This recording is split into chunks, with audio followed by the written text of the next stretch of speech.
Class 10th के लिए physics part में चैप्टर 10 जो है उसमें मैं आपके लिए 6 वीडियोस अब तक बना चुका हूं और उन 6 वीडियोस में या 6 लेक्चर्स में मैंने जो फोकस किया है वो फोकस किया था रिफ्लेक्शन फिनोमेना के ऊपर, जिसमें आप देखिएगा हमने मिरर्स जो थे वो दोनों पढ़े थे, कॉन्वेक्स मिरर्स, कॉनकेव मिरर्स, उनसे इमेज फॉर्मेशन किस तरह की होती है वो सारी चीज़ें हम पढ़ चुके हैं।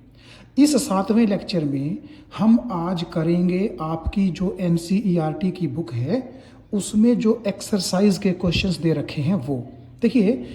रिफ्रैक्शन जो पार्ट है जो कि मैं अगले लेक्चर्स में शुरू करूंगा, आज नहीं, आज हम ये सिर्फ एक्सरसाइज के क्वेश्चंस करेंगे। तो रिफ्रैक्शन पार्ट को करने से पहले मैं ये चाहता था कि रिफ्लेक्शन जो हमने किया है उसके बेस पर आपकी एक्सरसाइज में जितने भी क्वेश्चंस हैं उन सबको एक बार सॉल्व कर लिया जाए। तो आज मैं ये जो एक्सरसाइज चैप्टर 10 NCERT के क्वेश्चंस आपके आगे लेके आया हूँ। आप जब इनको अपनी टेक्स्ट बुक में ढूंढेंगे तो ये बीच बीच में से क्वेश्चंस मिलेंगे। मैं आपको बता दूं, उसमें बात ये है कि रिफ्रैक्शन यानी कि लेंसेज से रिलेटेड जितने भी क्वेश्चंस हैं उनको मैंने टच नहीं किया है क्योंकि हमने अभी तक वो पार्ट पढ़ा नहीं है। तो मैंने सिर्फ रिफ्लेक्शन यानी कि मिरर्स से रिलेटेड क्वेश्चंस ही यहाँ लिए हैं। और कई क्वेश्चंस आपकी बुक में ऐसे भी थे जिनमें मिरर और लेंसेज दोनों का जिक्र था, वो मैंने अभी छोड़ दिए हैं क्योंकि मैं फिर बताऊं कि हमने जो पार्ट अभी तक पढ़ा है वो रिफ्लेक्शन है। तो देखिएगा, आप अपनी जो टेक्स्ट बुक है उसमें मार्क करते रहिएगा कि कौन से क्वेश्चंस हम कर चुके हैं। सबसे पहले क्वेश्चन नंबर 2, ये एक मल्टीपल चॉइस क्वेश्चन है जिसके 4 ऑप्शंस थे। आप अगर ध्यान से पढ़ेंगे तो मैंने सिर्फ यहाँ पर आंसर जो है वो लिख दिया है, बाकी जो 3 ऑप्शंस हैं वो आप अपनी टेक्स्ट बुक में से देख सकते हैं। क्वेश्चन क्या है देखिए, एक कॉनकेव मिरर का जिक्र यहाँ कर रखा है और ये कहा गया है कि उससे जो इमेज बनी है वो वर्चुअल बनी है, इरेक्ट बनी है और लार्जर देन दी ऑब्जेक्ट बनी है। तो कह रहा है कि where should be the position of the object. आप जानते हैं, आपने सभी केसेस कॉनकेव मिरर के स्टडी अगर किए हों तो 6 केसेस थे, 6 में से 5 में इमेज जो थी वो रियल इन्वर्टेड बनती थी। एक ही केस ऐसा था जिसमें वर्चुअल और इरेक्ट बनती थी और वो केस था जब आप कॉनकेव मिरर के पोल और फोकस के बीच में ऑब्जेक्ट को रखते थे तो वो मिरर के पीछे एनलार्ज भी बनती थी, वर्चुअल भी बनती थी, इरेक्ट भी बनती थी। तो चारों ऑप्शंस जो आपको दे रखे हैं उनमें से डी ऑप्शन करेक्ट है, between the pole of the mirror and its principal focus. मतलब वो सिचुएशन आपने बतानी थी। क्वेश्चन नंबर 5 है कि कोई फर्क नहीं पड़ता कि हम मिरर से कितनी दूर हैं, मतलब कि उसके पास हैं या दूर हैं। योर इमेज अपीयर्स इरेक्ट, आपकी इमेज हमेशा इरेक्ट आती है। तो बताइए कि मिरर कौन सा हो सकता है। देखिए, कॉनकेव तो नहीं हो सकता क्योंकि कॉनकेव में क्या होता है, इमेज जो है वो इरेक्ट भी हो सकती है और इमेज इन्वर्टेड भी हो सकती है depending upon the position of the object. ये लेकिन कह रहा है कि आप कहाँ खड़े हैं इस चीज़ से फर्क नहीं पड़ता, आपकी इमेज हमेशा इरेक्ट आती है। तो देखो, या तो वो प्लेन मिरर हो सकता है या वो कॉन्वेक्स हो सकता है। तो इसीलिए ईदर प्लेन और कॉन्वेक्स, ये जो डी आंसर है आपका ये आएगा। इसमें भी 4 ऑप्शंस थे, मैंने सिर्फ करेक्ट ऑप्शन लिखा है। देखिए, आप ध्यान से देखिएगा, कॉन्वेक्स में हमेशा इमेज छोटी बनती है जबकि प्लेन मिरर में हमेशा इमेज इक्वल साइज की बनती है। लेकिन यहाँ पर क्योंकि मिरर के अंदर यहाँ पर क्योंकि साइज का जिक्र नहीं कर रखा, सिर्फ आपका जो इरेक्टनेस है उसका जिक्र कर रखा है, तो प्लेन में भी इरेक्ट होती है और कॉन्वेक्स में भी आपकी जो है इरेक्ट होती है। तो वो दोनों में से कोई भी हो सकता है। हाँ, अगर ये बोलता यहाँ कि वो हमेशा इमेज बराबर साइज की बनती है तो आपका आंसर प्लेन होना चाहिए था, और अगर वो बोलता कि हमेशा इमेज छोटी बनती है तो आपका आंसर कॉन्वेक्स होना चाहिए था। 7वां क्वेश्चन ये कह रहा है कि हम एक इरेक्ट इमेज चाहते हैं ऑब्जेक्ट की और यूज हमें करना है कॉनकेव मिरर जिसकी फोकल लेंथ 15 सेंटीमीटर है। देखिए, ऊपर जो क्वेश्चन हमने पढ़ा था आपके जहन में वो आ गया होगा कि देखिए, अगर हम कॉनकेव मिरर से क्या कह रहा है, ये कहाँ गया, इरेक्ट इमेज अगर लेना चाह रहे हैं तो आप समझ गए होंगे कि हमें ऑब्जेक्ट को कॉनकेव मिरर के पोल और फोकस के बीच में रखना पड़ेगा। हाँ, बीच का मतलब ये है कि आप कहीं भी रख दीजिए वो एट एफ भी ना हो और एट पोल भी ना हो, उनके बीच में कहीं होना चाहिए, ठीक है। तो फोकल लेंथ आपको उसकी 15 दे रखी है। कह रहा है what should be the range of distance. Range का मतलब है कि कहां कहां ऑब्जेक्ट को रखा जा सकता है। Range of the distance of the object from the mirror, ठीक है। What is the nature of the image, image का नेचर बताइए। इज द इमेज लार्जर और स्मॉलर, ड्रॉ अ रे डायग्राम। ये सारी चीजें हम अगले पेज पर एक बार डिस्कस कर लेते हैं। देखिए ध्यान से, ये देखिए सिचुएशन आपके आगे ये है, ठीक है। तो आप इतना जानते हैं कि ये मैंने रे डायग्राम पहले ही ड्रॉ कर दिया है। ये कॉनकेव मिरर है, ये पोल है, ये फोकस है, सेंटर ऑफ कर्वेचर है, आपका ये प्रिंसिपल एक्सिस है। ऑब्जेक्ट को मैंने फोकस और पोल के बीच रखा है। ए बी ऑब्जेक्ट है, पहली रे प्रिंसिपल एक्सिस के पैरेलल जो रिफ्लेक्शन के बाद फोकस में से गई, दूसरी मैंने पोल पर गिरवा दी, वो रिफ्लेक्शन के बाद यहाँ नीचे आ गई।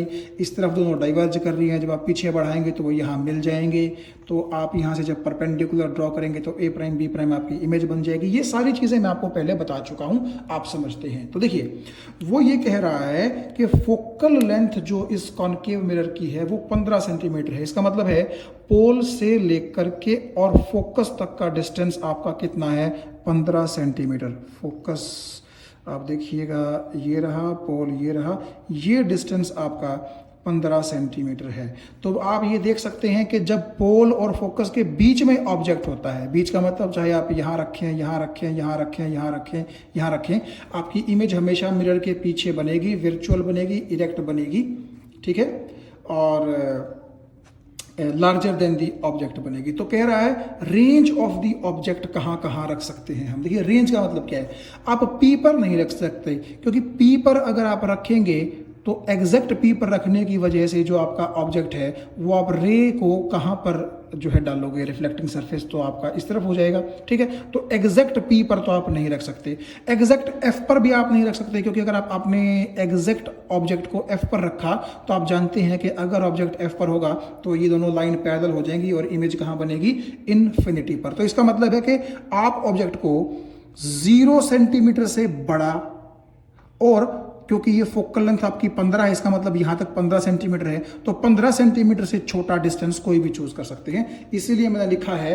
कि u का मतलब object distance should be greater than 0 centimetre, ठीक है।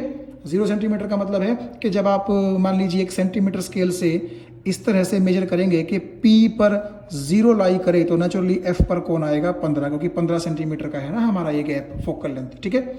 हाँ, और चाहे आप उसको 14.9 सेंटीमीटर पर रख दो, कोई दिक्कत नहीं है, लेकिन एग्जैक्ट 15 पर आप नहीं रख सकते। तो 15 सेंटीमीटर से आपका u जो है वो कम होना चाहिए और 0 से आपका u क्या होना चाहिए, बड़ा, ठीक है। तो आप ऐसा भी लिख सकते हैं कि object distance should be greater than 0 centimetre and less than 15 centimetre, और you can also say object should lie between P and F except exactly at P and except exactly at F। उम्मीद है आप समझ गए होंगे। और देखिए image का जो नेचर रहेगा, इस केस में आप देख सकते हैं इमेज इरेक्ट भी है, वर्चुअल भी है और एनलार्ज्ड भी है। तो पिछले जितने भी क्वेश्चंस पूछे गए थे सबका आंसर आपको मिल गया। तो ये वो सिचुएशन है जो आप ड्रॉ भी करेंगे और बड़े अच्छे से। अगर आपको कंफ्यूजन हो सकती है तो वो बस इसी जगह हो सकती थी कि यार ये रेंज का क्या मतलब है। रेंज का मतलब है कि 0 सेंटीमीटर से ज़्यादा और 15 सेंटीमीटर से कम। इसका मतलब F और P के बीच में कहीं भी रख दें, यहाँ रख दें, यहाँ रख दें, यहाँ रख दें, यहाँ रख दें, यहाँ रख दें, कोई ज़रूरी नहीं है कि आपका ऑब्जेक्ट यहीं रखना है, दोनों के बीच में कहीं भी रख दें। इसीलिए यहाँ पर ये जो शब्द है रेंज, इसीलिए यहाँ पर आया है, ठीक है, कि आप कहीं भी रख सकते हैं। तो अगला जो क्वेश्चन है वो है क्वेश्चन नंबर 8। मैंने आपसे पहले भी कहा था कि बीच बीच में से क्वेश्चंस आपको इसलिए नजर आएंगे क्योंकि बाकी क्वेश्चंस जो हैं वो रिफ्रैक्शन या फिर लेंसेज से संबंधित होंगे। क्वेश्चन नंबर 8 में हालांकि हम पहले भी कर चुके हैं इसको, आप अगर ध्यान से देखें पिछले कुछ लेक्चर्स में मैंने आपको करवाया था कि जो कॉनकेव मिरर्स और कॉन्वेक्स मिरर्स हैं उनके यूजेस क्या है। आप देखेंगे तो वही क्वेश्चन है ये यूं का यूं, ठीक है। तो आप देखिएगा हेड आपको बताना है कि हमें कौन सा मिरर फॉलोइंग सिचुएशंस में यूज करना है। हेडलाइट्स ऑफ द कार आप सब जानते हैं, उसमें हम क्या यूज करेंगे, कॉनकेव मिरर यूज करेंगे और कुछ इस तरीके से यूज करेंगे कि जो आपका कॉनकेव मिरर होगा उसके फोकस पर जो है वो लगभग मान के चलिए कि बल्ब होगा, तो उससे लाइट आगे भी निकलेंगी और पीछे की तरफ जो लाइट निकलेंगी वो रिफ्लेक्शन फील करके प्रिंसिपल एक्सिस के पैरेलल हो जाएंगी और काफ़ी आगे तक हमें पैरेलल बीम ऑफ लाइट मिलेगी, ताकि नाइट में हम काफ़ी दूर तक देख सकें। ये मैंने आंसर इसका यहाँ लिख दिया है, ठीक है, और आपको एक्सप्लेन भी कर दिया है। साइड व्यू मिरर या फिर रियर व्यू मिरर जो व्हीकल में है वो आपको पता है कॉन्वेक्स होते हैं, क्योंकि हमें अगर गाड़ी के पिछली साइड देखना है तो हमें चीज़ें इरेक्ट भी दिखनी चाहिए और लार्जर फील्ड ऑफ व्यू भी होना चाहिए। उसके लिए हम कौन सा प्रेफर करेंगे? Convex mirror. और सोलर फर्नेस में आपको पता है कि अगर पैरेलल सनलाइट आती है तो नेचुरली कॉनकेव मिरर के वो फोकस पर ही कन्वर्ज होंगी और उस पॉइंट पर जो आपकी हीट है, जो टेम्परेचर है, वो बहुत ज़्यादा हो जाएगा, क्योंकि कन्वर्ज सिर्फ कौन करता है? कॉनकेव ही करता है, कॉन्वेक्स कन्वर्ज नहीं कर सकता। इसीलिए सोलर फर्नेस में हमें कौन सा मिरर चाहिए? कॉनकेव मिरर चाहिए। ये सब मैंने आंसर यहाँ लिख दिया है, आपको पहले भी एक्सप्लेन कर दिया था। तो हम तुरंत आगे की तरफ बढ़ सकते हैं। क्वेश्चन नंबर 12 देखिए, इसमें लिखा है, हाँ, ये जो क्वेश्चंस अब आ रहे हैं ना हमारे, इस तरह के क्वेश्चंस एग्जाम में आने की प्रोबेबिलिटी सबसे ज़्यादा इनकी होती है, तो आप इनको बड़े ध्यान से देखिएगा। और अगर आपको ये लगता है कि आप ये सॉल्व कर सकते हैं, एक बार स्टेटमेंट ध्यान से पढ़िए। अगर आप इसको सॉल्व कर सकते हैं तो वीडियो को पॉज करके और ख़ुद आप इसको सॉल्व कीजिए और बाद में मेरे सोल्यूशन के साथ आप इसका जो है मैचिंग कीजिए। तो क्वेश्चन ये है कि an object is placed at A distance of 10 centimetre from a convex mirror. Convex mirror है, ध्यान से देखिएगा, और कॉन्वेक्स मिरर से कितनी दूर रखा गया है ऑब्जेक्ट को? 10 सेंटीमीटर पे। तो ऑब्जेक्ट डिस्टेंस ही तो हुआ ये। तो आप देखिएगा, u को मैंने लिख लिया -10। मैंने आपको पिछले साइन कन्वेंशन से बताया था कि u हमेशा कैसा होता है? नेगेटिव, चाहे कोई भी मिरर क्यों ना हो, ठीक है। तो u को हम जो इन्फॉर्मेशन हम यहाँ पढ़ेंगे तुरंत उसको रिकॉर्ड करते रहेंगे कि कौन सी इन्फॉर्मेशन हमारे पास है, ठीक है जी। तो ऑब्जेक्ट डिस्टेंस दे रखा है तो u को मैंने लिख दिया -10, क्योंकि होता ये है ना, कॉन्वेक्स मिरर ऐसा होता है। देखिएगा, ये आपका कॉन्वेक्स मिरर है, ये इसकी प्रिंसिपल एक्सिस है, अंदर की तरफ कोटिंग है, तो आपका ये पोल रहेगा, ये फोकस रहेगा, ये आपका सेंटर ऑफ कर्वेचर रहेगा। तो ऑब्जेक्ट आपको यहाँ रखना पड़ेगा और इसके टॉप से जो प्रिंसिपल एक्सिस के पैरेलल रह जाएगी वो तो इस तरफ जाएगी, लेकिन ऑब्जेक्ट के डिस्टेंस को मेजर करने के लिए आपको पोल से इस तरफ चलना पड़ेगा, इसीलिए यू नेगेटिव आएगा। अच्छा, फोकल लेंथ कह रहा है उस कॉन्वेक्स मिरर की है 15, तो f मैंने लिख ली +15। प्लस क्यों? क्योंकि ये आपका पोल है और ये फोकस है, तो पोल से फोकस तक की ही तो दूरी होती है फोकल लेंथ, तो आपको इस तरफ चलना पड़ेगा और ये डायरेक्शन आपकी इस रे के अलोंग है। जैसे ये u वाली तो अपोजिट थी, ये अलोंग है, तो इसलिए पॉजिटिव आपको लेना पड़ेगा ये वाला। तो u आपको दे दिया और पूछ रहा है कि find the position and nature, तो u आपको दे दिया, f आपको दे दिया। आप देखिए पोजीशन ऑफ द इमेज पूछ रहा है, तो नेचुरली v पूछ रहा है ना, तो अब आपके दिमाग में घंटी बजनी चाहिए कि u v f में जो रिलेशन हमारे पास था तो वो तो मिरर फॉर्मूला था। तो मिरर फॉर्मूला अगर आप देखिए 1/f = 1/v + 1/u, f की वैल्यू +15 थी तो मैंने यहाँ +15 रख दी, 1/v हमें नहीं मालूम, +1/u, u की जगह मैंने -10 रख दिया, ठीक है। आगे देखिए, तो आप देखिएगा कि ये जो माइनस है इसकी वजह से ये प्लस वाला साइन माइनस हो जाएगा, तो हमारे पास 1/v - 1/10 आ जाएगा, ठीक है, ये आ गया। तो 1/15 = 1/v - 1/10।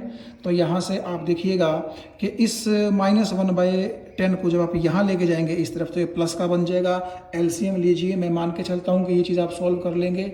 तो जब आप ये सॉल्व कर लेंगे तो 1/v आएगा 1/6 के बराबर, यानी कि v आएगा 6 के बराबर। ये ऑटोमेटिकली पॉजिटिव आया कि नहीं आया? आना ही था, क्योंकि मैंने आपसे पहले ही कहा था कि इमेज हमेशा यहाँ बनती है पोल और फोकस के बीच में। तो नेचुरली अगर ये इमेज है तो पोल से आपको इस तरफ चलना पड़ेगा, जो कि इस लाइट के पैरेलल है, तो v आपका प्लस आना ही चाहिए था और v प्लस आया है, ठीक है। तो आप देखिएगा, क्योंकि पोल और फोकस के बीच में इमेज बनती थी तो नेचुरली फोकल लेंथ क्योंकि आपकी 15 सेंटीमीटर है, तो आप देखिएगा इमेज जो आनी चाहिए थी वो 15 से कम ही तो आनी चाहिए थी, तो नेचुरली वो 6 आई है इमेज डिस्टेंस, ठीक है, तो वो 6 आया है। तो आप अगर प्रॉपर साइन कन्वेंशंस के साथ u v f पुट करेंगे तो आंसर भी हमारा प्रॉपर साइन कन्वेंशन के साथ ही आएगा, ठीक है। तो मैंने लिखा कि जी image distance is 6 centimetre from the mirror, इसका मतलब पोल ऑफ द मिरर से 6 सेंटीमीटर की दूरी पर है।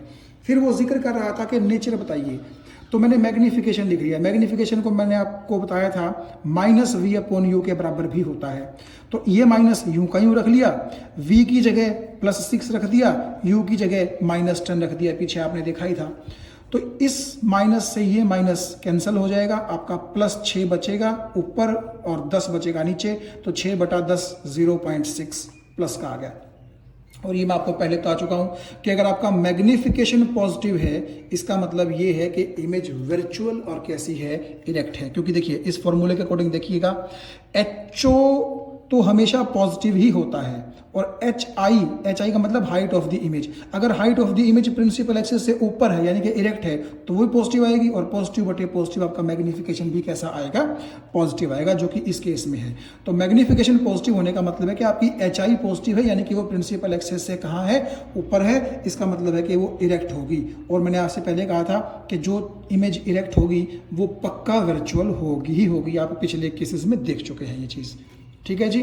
तो आप देखिएगा ये 1 से लेस भी आ रहा है, 1 से लेस, आप जानते हैं कि 0.6 जो होता है वो लेस देन 1 ही तो होता है।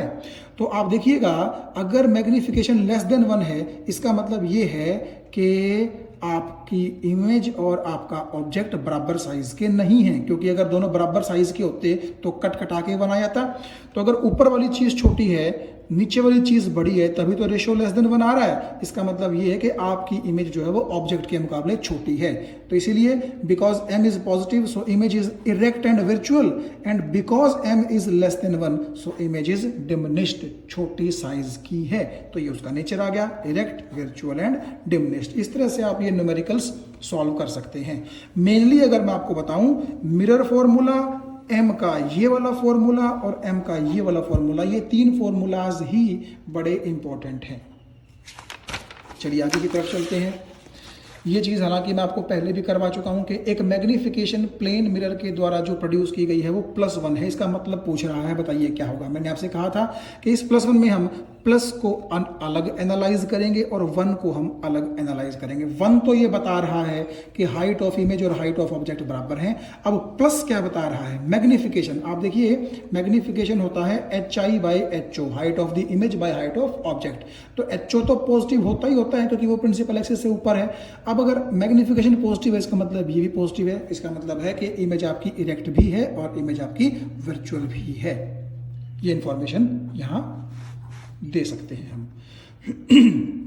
क्वेश्चन नंबर 14 आप देखिए, एक 5 सेंटीमीटर लेंथ का ऑब्जेक्ट है। इसका मतलब ये जो लेंथ है ये ऑब्जेक्ट की है। जैसे मैं बोल दूं कि मेरी लेंथ इतने सेंटीमीटर या इतने मीटर या इतने फीट है, ठीक है। तो बेसिकली ये हाइट ऑफ द ऑब्जेक्ट आपको दे रखा है, ठीक है जी, हाइट ऑफ द ऑब्जेक्ट। आप यहां देखिएगा an object 5 centimetre in length, तो मैंने यहां पर लिख दिया है कि HO कितना है 5 centimetre, is placed at A distance of 20 centimetre in front of a convex mirror.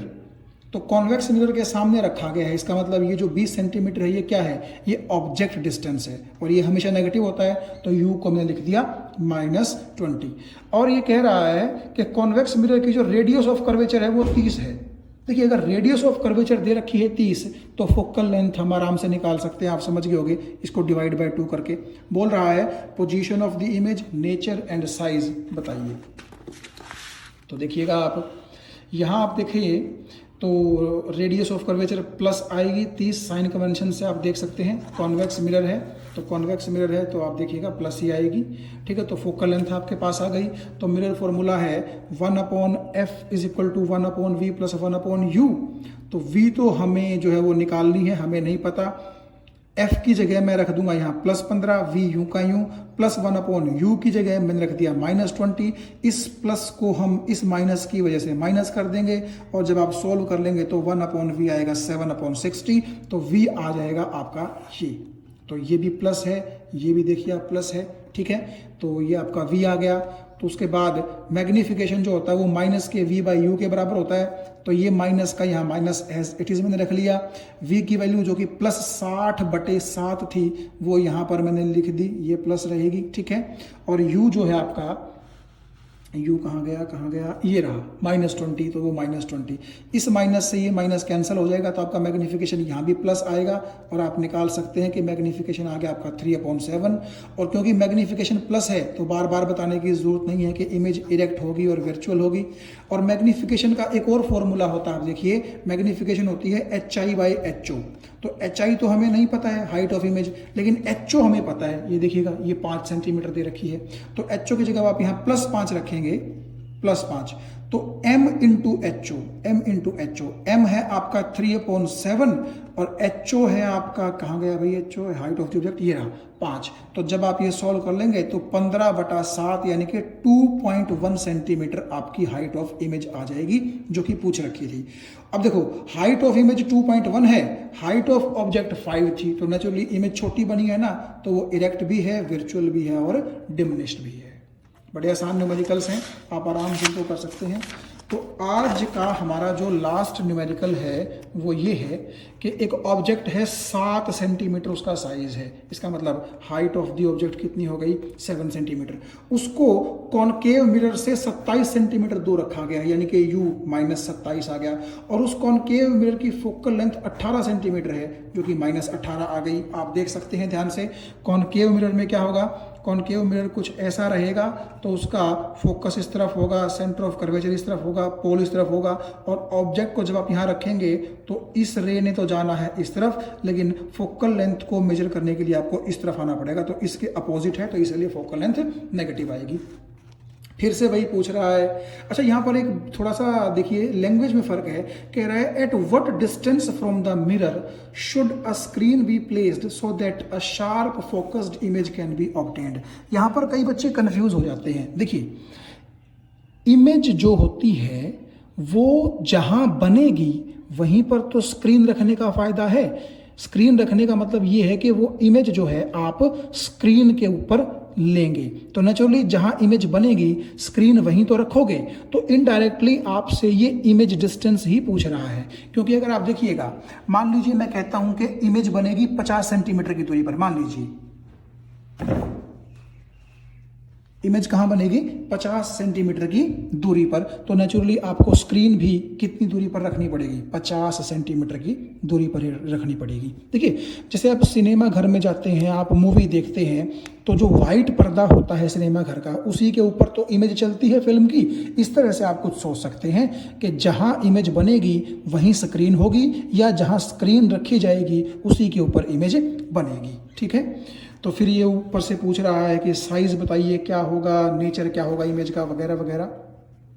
तो HO, U और F आपके पास हैं, उनको जब आप मिरर फॉर्मूला के अंदर पुट कर देंगे तो आपके पास V आ जाएगा -54 सेंटीमीटर। ये तो आपको पता है साइन कन्वेंशन की वजह से आ रहा है। इसका मतलब ये है कि आपके मिरर से 54 सेंटीमीटर 54 सेंटीमीटर की दूरी पर इमेज बनेगी, तो स्क्रीन भी हमें वही रखनी पड़ेगी। ये सब आप सॉल्व कर सकते हैं आराम से। उसके बाद आप देखिए कि मैग्नीफिकेशन का फॉर्मूला होता है -KV/U। ये माइनस यू का यू, V क्योंकि -54 था तो -54 रख दिया, U क्योंकि -27 था आपका तो -27 रख दिया। ये दोनों अगर आपके माइनस कट भी जाएंगे तो इस माइनस की वजह से मैग्नीफिकेशन तो नेगेटिव रहेगा, तो मैग्नीफिकेशन आ गया -2। और क्योंकि मैग्नीफिकेशन आपका नेगेटिव है तो समझ गए होगे आप कि HO तो प्लस होता है, इसका मतलब HI ही नेगेटिव होगी, इसका मतलब इमेज इन्वर्टेड बनेगी, और जो इन्वर्टेड होगी वो रियल भी होगी। खैर, M = height of image by height of object, तो M की जगह मैंने रख दिया ये -2। ठीक है, HO आपको दे ही रखा है, ये देखिएगा ये प्लस के 7 सेंटीमीटर पहले दे रखा है आपको साइज ऑफ द ऑब्जेक्ट। ठीक है, तो इसको जब आप यहाँ रखेंगे तो 7 दूनी -14, ये माइनस साइन यहाँ इंडिकेट करता है कि इमेज की हाइट तो 14 सेंटीमीटर ही है, लेकिन वो प्रिंसिपल एक्सिस से नीचे बनेगी, यानी कि इन्वर्टेड होगी। तो देखो, ऑब्जेक्ट 7 सेंटीमीटर का, इमेज 14 सेंटीमीटर की, तो नेचुरली बड़ी है कि नहीं है। तो इसका मतलब ये है कि जब आप नेचर लिखने लगेंगे तो क्या कहेंगे कि आप का जो इमेज है वो एक तो रियल है और वो इन्वर्टेड है, और दूसरा इमेज इज एनलार्ज्ड। ये मत सोचिएगा कि -14 +7 से बड़े लिख रखे हैं मैंने यहाँ। मैथमेटिक्स में ऐसा नहीं होता, क्योंकि जो चीज़ जितनी माइनस में होती है उतनी वो छोटी होती है। लेकिन यहाँ पर प्लस माइनस का मीनिंग आप समझ रहे होंगे। इस माइनस का मतलब है कि वो प्रिंसिपल एक्सिस से नीचे है, और इस प्लस का मतलब है कि वो प्रिंसिपल एक्सिस से कहाँ है, ऊपर है। साइन कन्वेंशन की वजह से कहीं ये सोच ले कि सर मैथ में तो -14 छोटा होता है, ठीक है, यहाँ मैथ का रूल नहीं लग रहा, यहाँ फिजिक्स के साइन कन्वेंशन लग रहे हैं। तो इसलिए आपकी इमेज जो है रियल, इन्वर्टेड और एनलार्ज्ड होगी। Thank you.